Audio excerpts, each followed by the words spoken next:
소위 AI 플러스라고 인공지능을 활용해서 모든 산업에서 생산성을 증진시키는 그런 시대로 가고 있습니다. 그래서 전 세계적으로도 창업의 트렌드는 이제는 모든 산업에 AI를 어떻게 접목시켜서 새로운 비즈니스를 만들어낼 것인가. 역시 그 헬스케어 쪽, 이 많은 분야에서 지금 찾고 있고요. 또 하나가 저희가 보통 커넥티비티라고 얘기하는데 모빌리티에 관련된 것들, 뭐 자동차와 관련된 거라든지 아니면 모바일 기기에 관한 것든지 이런 것들이 IoT하고 융합돼서 어떤 모빌리티라고 하는 형태로 진행되는 것들에 대한 수요가 굉장히 많아지는 것 같고요. 네, 최근에 와서는 예를 들면 관광 쪽이라든지 그다음에 우리가 전혀 생각지 않았던 미술품의 거래 시장을 새로 창출한다든지 하는 바와 같이 새로운 문화예술 영역의 시장을 창출하는 그러한 흐름들이 나타나고 있습니다.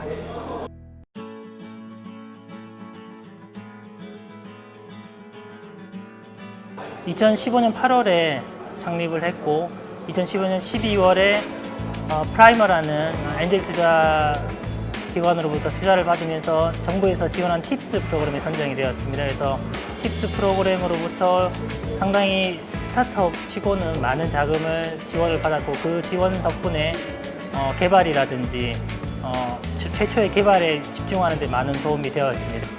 2015년도에 울산 창조경제센터에서 주관한 현대중공업 기술공모전에서 최우수상을 받았습니다. 그래서 그 상을 받고 2년이 돼가지고 울산 창조센터에서 연결해줘서 현대중공업과 네트워킹이 갖게 됐고 사업화할 수 있는 기회를 얻게 되었습니다. 제일 대표적인 예라고 하면 2015년도에 저희가 미래부에서 주관한 이제 K 글로벌 스타트업에서 대상을 받은 전력이 있고요.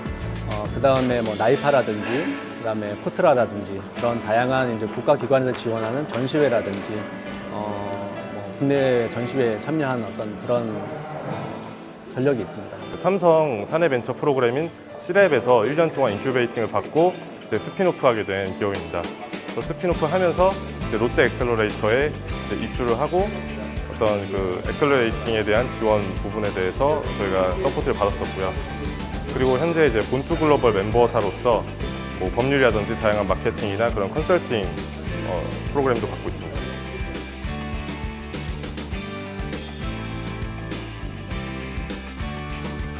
스타트업이 제일 어려운 부분이 판로 개척이잖아요.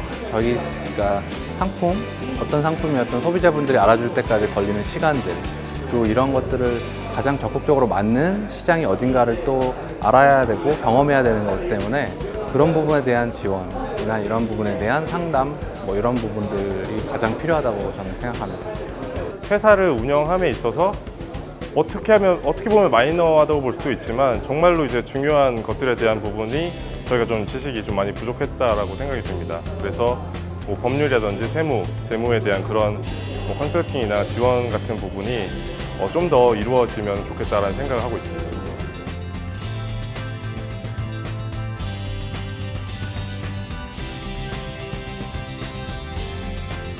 공유라고 하는 부분에서 저희가 조금 부족한 것 같습니다.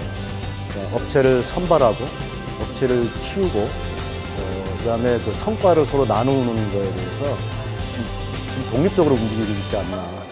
말은 에코시스템이라고 하는데 모여서 식사하고 이런 자리가 아니고 늘 상시적으로 그런 정보들이 공유돼서 어떤 스타트업 기업 하나가 발생을 하면 이 에코시스템 내에서는 쫙 서로 키워줄 수 있는 그런 것들이 됐으면 좋겠고요.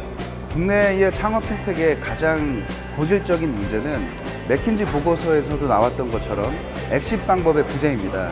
즉 IPO 방법의 부재 그리고 M&A를 통한 엑싯 방법의 부재가 국내 창업 생태계의 가장 고질적인 문제라는 것이 누누이 지적되어 왔습니다. 그런데 이 창업 생태계의 이 고질적인 문제를 해결하기 위한 대안적인 솔루션은 여태까지 나오지 않았던 것이 사실이고요. 그러다 보니까 벤처기업 스타트업들이 실제로 생존율이 저하되고 투자 자금을 투자하는 VC나 벤처캐피탈들이 자금의 회수 소요 기간이 너무 길어지는 것이 국내 생태계의 가장 큰 문제라고 보시면 될 것 같습니다.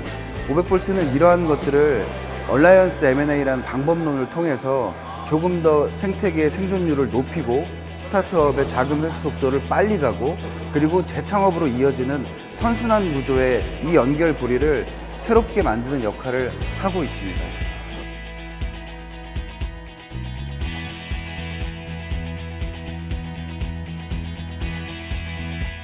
아주 뭐 AI라든가 소위 4차 산업혁명 그런 메가 트렌드는 당연히 따라가는 게 맞겠지만 그때그때 좀 이렇게 그 바람을 타는 듯한 느낌은 사실은 좀 있어요. 한때 오토가 갑자기 떴다가 또 AR, VR 이야기 했다가 저는 그런 것보다는 그 근본적으로 내가 가지고 있는 역량 가지고 어떤 혁신을 이룰 건가 그걸 보고 따라갔으면 좋겠다라는 생각을 가지고 있습니다. 해외 진출을 하는 데서 가장 중요한 것은 제품 물론 중요하고 서비스도 중요하지만 가장 중요한 건 사람이다라고 생각이 듭니다. 그래서 그 해외 진출을 하려고 하는 그런 스타트업들 구성 멤버들의 어떤 하나된 의지 그리고 또한 적절한 파트너를 찾아서 해외 진출을 성공하기까지 필요한 적절한 파트너를 적절한 시간에 만나는 것이 중요하다 그렇게 생각이 듭니다. 조금 좀 시야를 넓혔으면 좋겠다라고 하는 겁니다. 지나치게 시장을 좀 작게 보고 있다. 우리 중심, 그리고 자기 주변의 환경 중심으로 시장을 보다 보니까 그 좋은 기술을 가지고 글로벌리 먹힐 만한 프로덕트로 연결되지 않는 것이 좀 안타깝습니다. 그래서 앞으로는 조금 시야를 좀 넓혀서 그 기술을 어떻게 범용으로 전 인류가 쓸 수 있게끔 하느냐에 좀 더 포커싱을 하면 아마 대박이 나는 기업들이 많이 나올 것 같습니다. 스타트업들이 지금 준비되는 상태로 보면 사실 많은 아이템들 또는 시장 조사 또는 벤치마킹하고 있는 것들에 대해서는 상당히 지금 준비 상태가 좋다고 볼 수 있죠. 하지만 우리들이 스타트업들이 성공하는 데 있어서 시장만을 가지고 또는 좋은 시장 환경만 가지고는 부족한 점이 많습니다. 그래서 더욱더 열심히 노력해야 될 부분은 결국에 사람, 파트너, 그리고 제휴처, 고객 발굴이 아닐까 싶고요. 특히 우리 인력들, 팀원들을 좋은 사람으로 많이 세팅해 놔야 되고 글로벌로 진출할수록 현지인들을 적극적으로 채용을 해야 되기 때문에 좀 더 접촉 비율을 높여주는 것도 좋을 것 같습니다. 겁먹지 말고 먼저 한번 덤비는 거, 그 정신이 우선 꼭 필요할 것 같고요. 그 다음에 무엇을 해서 어떻게 잘 성공할 거냐 하는 것보다는 자기 삶을 어떻게 제대로 살 것인가, 어떻게 살 것인가 하는 삶의 문제에 대한 가장 근본적인 고민에서부터 시작되는 도전이 가장 에너지가 있지 않을까 그런 생각입니다. 대한민국 스타트업 화이팅!